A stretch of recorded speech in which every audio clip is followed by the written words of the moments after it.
নমস্কার স্যার। সৎ সাহেব, স্যার আপনি কোথা থেকে এসেছেন? আমি পশ্চিমবাংলা 24 পরগনা জেলা থেকে এসেছি। স্যার সন্ত রামপালজি মহারাজের যে একটা বিশাল ভান্ডারা হচ্ছে নেপাল আশ্রম ধনুষাতে, তা এই নেপাল আশ্রমে এসে আপনি কি ভালো বুঝেছেন আপনি?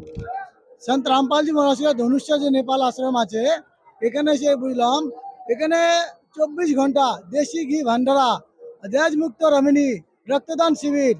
আর এখানে এত লাখোকার মানে সংগত এখানে আছে, তাদের কোনো ঝামেলা নেই, কোনো রাগ নেই। মানে 24 ঘন্টা ভান্ডারা চলছে, সবাই মিলে ঝুলে আছে।